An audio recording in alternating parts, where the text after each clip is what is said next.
Amanda, it is so good to see you again, especially as your music career, I feel like, is exploding. How have you been doing? I have been doing good. I had COVID last week, but I'm feeling better. It was a good start to 2022. So Yeah. I've been good. Yeah. Music's been good otherwise. Yeah. Yeah, I think the last time we talked, you had the single out. Now you have an entire EP, and it includes that single, right? That we had talked about the last time?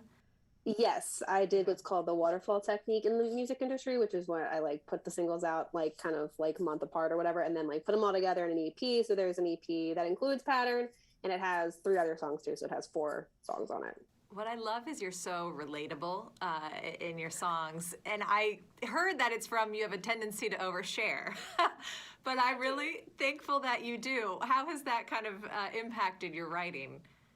Well, I tend to just kind of like write as I speak. So my writing's very conversational. Like it's not very like Leonard Cohen, hallelujah, like poetic type of thing. It's more conversational. Um, and I just kind of word vomit everything out, which is fun for co-writing because I'll just say something and the other person's like, oh, well, I guess since she said that, I guess I can say this. And so it makes it like really open and kind of like safe to say whatever and not feel dumb, basically, because I always say dumb things. No, not true, especially in your music. You somehow craft it so that the final version, right, is what you really want to say. Hopefully, yeah. Hopefully it sounds good. It doesn't sound dumb, but yeah. Yeah. Yes.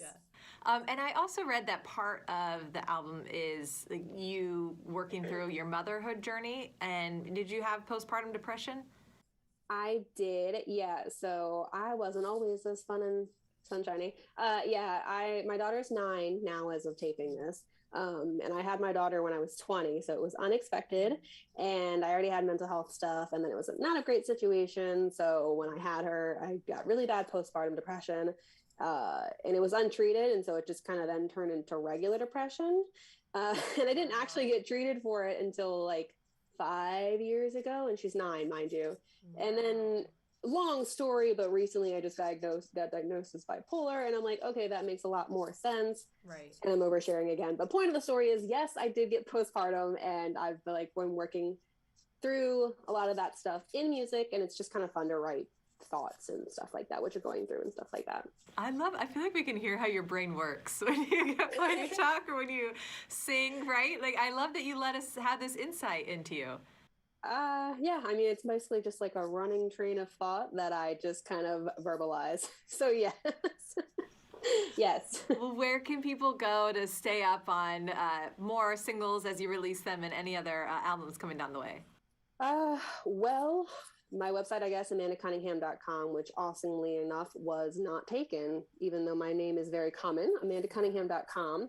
And then pretty much anywhere that you like listen to music on digital platforms. What do you have coming next? Are you working on some things? Basically, my goal this year is to write every day, Monday through Friday, something just like write for a half hour. And like this morning, I wrote like a verse, pre, and chorus, and just like get the guitar chords down, and then like basically figure out which ones are good and like actually complete them.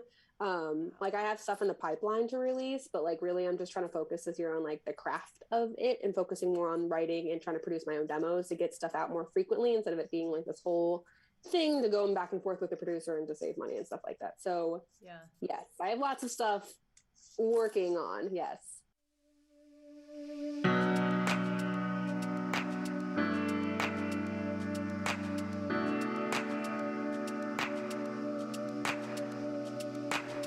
Realized today this destruction is my fault. I was waiting for you to save me. Flash before my eyes. The first time yours met mine, I was begging for you to save me. Tell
If you are a member of a band, group, or solo artist from the DMV and are interested in being featured on our show, follow us on Instagram at DMV Soundcheck 9 and send us a message with your work. Or you can email dmvsoundcheck@wusa9.com. Be sure to include a link to your music video.